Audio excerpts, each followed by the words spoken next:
So I guess we'll just start with the volleyball Final Four there. You had I mean, that was wild, wasn't it?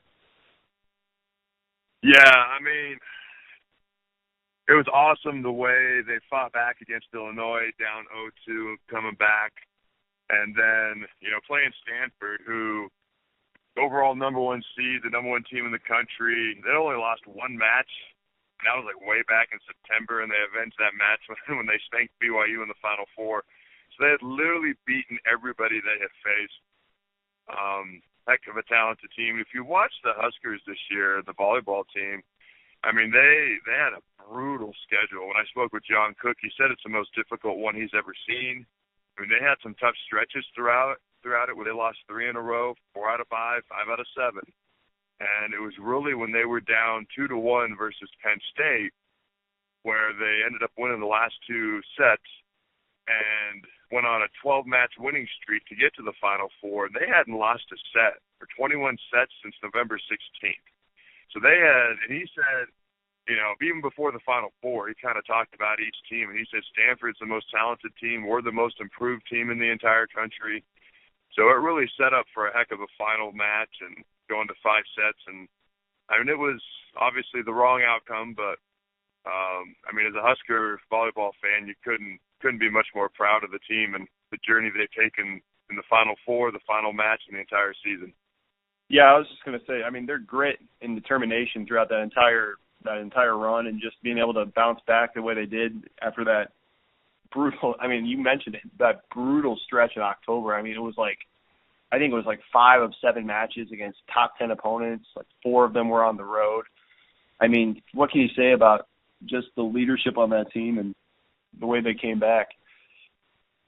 Yeah, I actually went in and broke down their schedule a little bit more, and they played 2 top 5 teams before the Final Four. They played 9 teams ranked in the top 10, and they played 15 teams ranked in the top 20 and 16 overall ranked teams. And I was just like, obviously football, you schedule different than volleyball. I was like, holy crap. Imagine if the football team played a schedule like this, which our schedule this year in football was pretty brutal.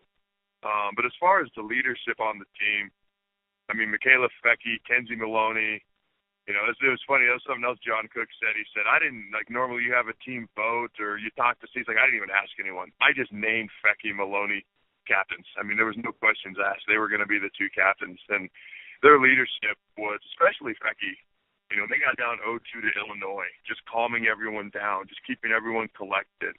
And when they, I think it was the 3rd set, they lost to Stanford, and they lost it pretty badly. And the camera panned to her real quick, and you could just see her kind of motion down towards the court and just kind of say, everyone just calm down, just calm down. And it was funny, my wife, who played a lot of volleyball, is like, man, she's like the mother out there. She's like the mother hen of everyone out there, just kind of, being the mother of the group, if you will. So anyways, their leadership of both Kenzie and Michaela was very, very instrumental in this season. Where does John Cook rank among just like great Nebraska coaches in your opinion? Oh man, there's been some greats to do it. Obviously, Devani Osborne are going to come to most people's minds right away. Also, and you're going to have to excuse me. I don't know the bowling coach's name. I saw the HBO special about a year ago, 6 months ago. Bill Stroud. Yeah.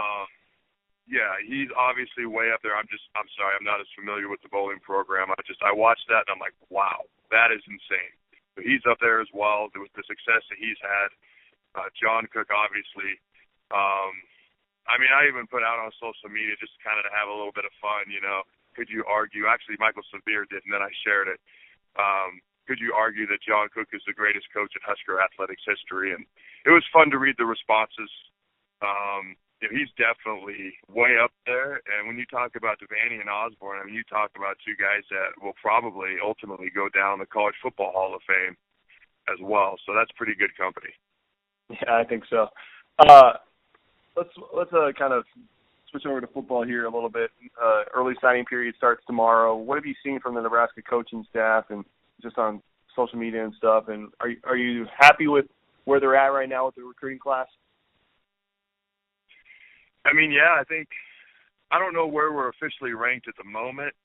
I've seen some spots where people think when this class is all said and done, we'll end up in the top 15. I mean, it's interesting because when they really want a player to come, boy, do they send all the coaches to one player's house. I mean, I've seen anywhere from 7 to all 10, 11 coaches at players' houses, and then they tweet it out. So you can tell when they really, really want a particular player to come. So they're out there. They're hitting the recruiting trail hard. I mean, Ryan Held, he obviously he's a good running backs coach, but he's as good of a recruiter as there is out there as well. And that's something that's really key that he does. I mean, you look at Wandale Robinson. It's funny.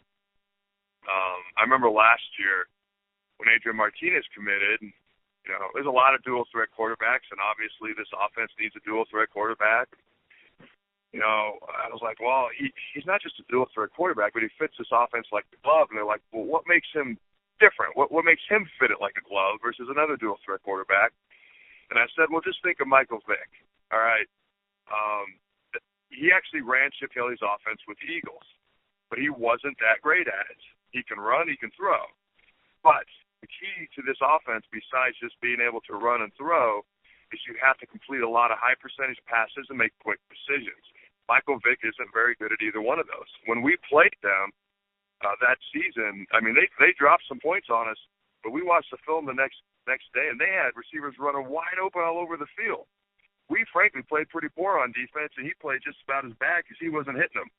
And when you watch Adrian Martinez, he completes a high percentage of his passes. He's a very accurate mid to short-range passer. He can throw the deep ball fairly well as well. It makes quick decisions. So it's funny, when I look at Wandale Robinson, there's a lot of guys that are versatile, that can do different positions.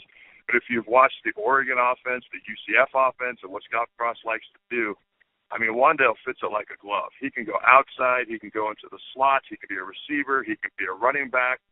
You can do the read option with him going in motion, him acting as the running back, and with Martinez either giving it or keeping it. You got Maurice Washington being the running back. You send Wandale in motion. Now you're doing the read option, and Adrian can either give it to Maurice, pull it, or he can pitch it to Wandale going in motion. So there's so many things that he can do. He's got, if you look at him, he's not a big dude, but if you look at him, there's a lot of muscle in the frame that he has. So he's a guy that's going to fit this offense really, really well. I know you had a chance to speak with him earlier this week. What impressed you about him? Just talking to him. I mean, he's a guy that is comfortable with himself. He has expectations of himself, some pretty lofty goals for himself. But at the same time, he understands that I haven't even stepped foot on campus as a Nebraska Cornhusker just yet. So it's one of those things where, I mean, I even asked him, when you showing up, he's going to play in the fall. He plans on playing in the fall. He's like, but I got to get there. I'm going to be there in January. I got to know what I'm doing. I can't be trying to figure things out and then expect him to play. He's like, I got to show up. I got to be there, and then I can be ready to play and help the team even more in the fall. So he's a guy that clearly is very confident in himself, but clearly understands you can't just show up and expect greatness. You got to put the work in.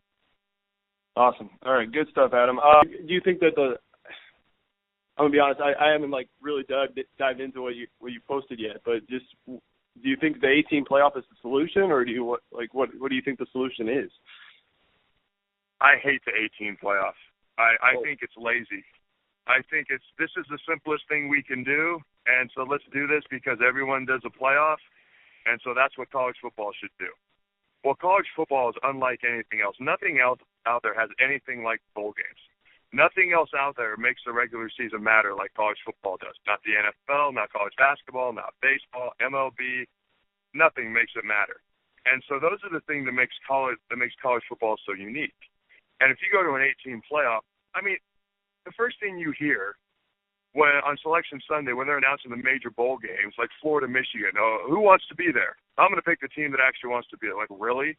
That's how we decide who's going to win these games, or we think is going to win these games prediction-wise?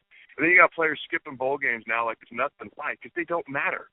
Nobody cares. There's 2 bowl games that matter, and that's it.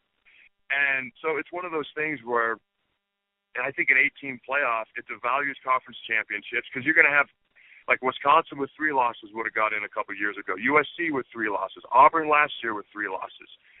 Michigan with 2 losses, no conference title, no division title, a horrifically horrible loss to Ohio State's going to get in. I mean, you're just going to make things in games not even matter, and conference championships not matter. So to make a long story short, I go through how to restore the bowl games and make them important again. They can check out the video if they want, because that would be longer.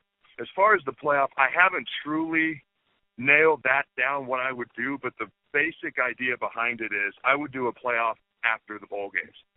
I'd go to 4 major bowl games, and as an example, like the Big Ten champ plays the Pac-16 champ, and there'd be 4 major conferences, 4 power conferences of 16 teams in the Rose Bowl.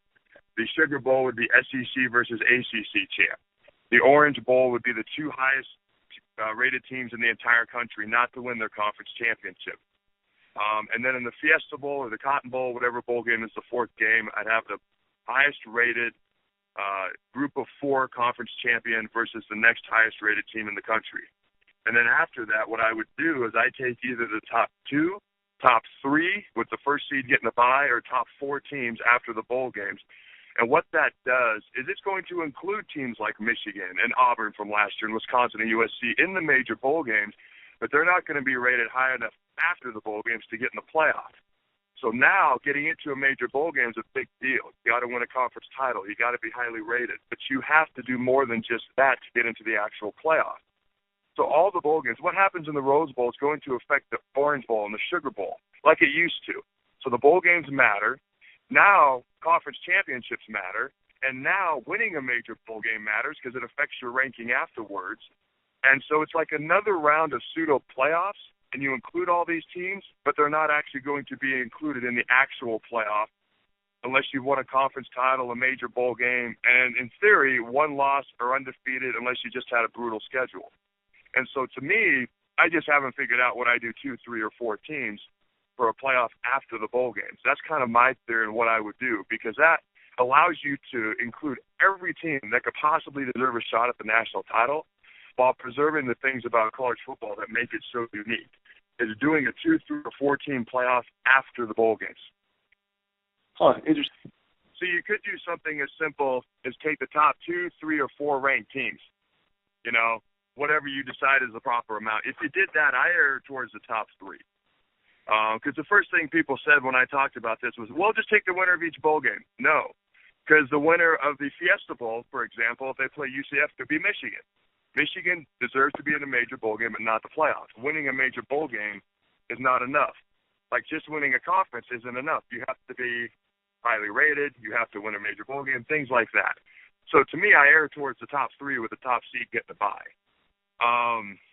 You could do the top 4. Wouldn't be the worst thing in the world, or the top 2 if you want. I think every year there'd be a team or 2 left out of the top 2, so people would be screaming like they are right now if they want more. Kind of what I came up with was a flexible system, to be honest with you. And once people understand it, they like it, but it's outside the box. And so what I kind of came up with, because there's 4 different ways to get in, all right? You would have your wild cards. You'd have to address your power conference champions, your group of 4 teams, and then kind of a subjective way of getting in, which is the only time the committee would come into place. By the way, I would change how we do rankings. I would do a combination of the AP poll, the coaches poll, the conglomerate of the computers, and the committee. There's too much power in 13 people's hands with the committee right now. It needs to be spread out across the broader base. Just like the BCS was too computer heavy, you need to have more of a diversification in how you rank teams so one entity doesn't have so much power. But what I kind of came up with was if you're in the top 2 ranked teams in the entire country after the bowl games, you're automatically moving on. And so that kind of takes care of your wild card team, so to speak. Now to address your power conference champions, if you win a power conference championship, a major bowl game, and you're ranked in the top 3, you move on. And you can kind of look at this like, best of 7 in baseball or basketball. Sometimes you need 5, 6, 7 games. Sometimes you only need 4 games. It depends on the year. So to me, it would depend on the year. So wild card teams, if you want to move on, you got to be ranked in the top 2 to automatically move on. A power conference champion, if you win your conference championship, a major bowl game, you're ranked in the top 3, you move on. And then if you're a group of 4 team, if you go undefeated and you win a major bowl game, it doesn't matter what you're ranked. If you're undefeated and you win a major bowl game, you automatically move on. And every January 1st, it'd be the 4 major bowl games. Every January, it'd be the Rose, Sugar, Orange, Fiesta. January 15th would be your national title game. And this is where it would be that flexibility outside the box thinking on January 8th. You could have 1 playoff game, 2 playoff games, or none. Again, it's kind of like that best of 7. Sometimes you need 4, sometimes you need 5, 6, or 7. It depends on the year. And so how I would look at it is the top 2 automatically move on. And if nobody else qualifies, that's your national title game. If you have a power conference champion, say this year, Ohio State won the Big Ten. They go to the Rose Bowl. Now, in my system, they would have played the Pac-12, Pac-16 champion. And if they win, they've won the Rose Bowl, they won their conference championship, and if some other teams lose, they could end up ranked number 3. They would automatically move on to a potential playoff game or a national title game. And then you look at that 4th team. You can't have more than 4 teams in. You look at that 4th team, and you say, in this particular year, this team deserves to be in. Like, let's say Oklahoma ended up rated 4th. You know, they win a major bowl game, they win their conference championship, they should be in. Or, like a few years ago, USC ended up rated 4th with 3 losses. I would say they don't deserve to be in. And so you would take the top 3 teams, and the top the top team would get a bye into the national title game. 2nd and 3rd team would have a playoff game on January 8th, with the higher-rated team getting home field advantage. And it would vary from year to year. If you got the top 2 teams deserve to automatically qualify to move on, they meet on the 15th. If you have 4, then you have 2 playoff games on the 8th with the higher-seeded teams hosting home field. And it's a little bit, sometimes people get confused, but once you think about it and you understand the rules, it's actually, it's how you can keep teams that don't deserve to be in out every year. But every year, if there's 4 teams that deserve to be in, then you allow them to be in and actually play it. And that's how you can preserve the bowl games in the regular season. So I got to ask, does that make sense or is that confusing to you? No, I mean, it took me a second there, but I think it does make sense. So you have a criteria to get in, like, hey, if you're a conference champ, you're a major bowl champ, and you're rated in the top 3, that's an automatic qualifier, basically. So you just have like this set of criteria that if you hit these, you're automatically in. Yeah, you're moving on is how I phrase it, because you don't know if there's a national title game. And then, really, so you have a set of criteria for your group of 4 teams or your group of 5 teams. You have a set of criteria for your power conference champs. If you're a wild card team, you got to be rated in the top 2. And then, basically, this is the only time the committee comes in, is they look at the remaining teams in the top 4 who've not automatically qualified. And you say in this particular year, hey, all top 4 teams have 1 loss, and they all won a major bowl game, they all won a conference, just play it off. Another year, you could have the top 2 are undefeated, 3 and 4 have 2 losses. It's pretty obvious who the best team is. Let's not devalue the regular season. So, yeah. I mean, so that makes sense to you. Yeah, I think it does. Yeah, I kind of like it, too, to be honest. And, I'm always down for more football, too, which that's what allows. So I think that – So that's kind of my theory, and I'll be honest with you. I go all the way up until the bowl games in my show, and I stop. And I suggest having a 2, 3, or 4 team playoff after the bowl games, but I don't really say what my preference is because it gets too confusing to explain everything at once. But so when you watch the show, that's why I say what I say and don't say what I don't say, because I don't want to put too much out there and bombard people.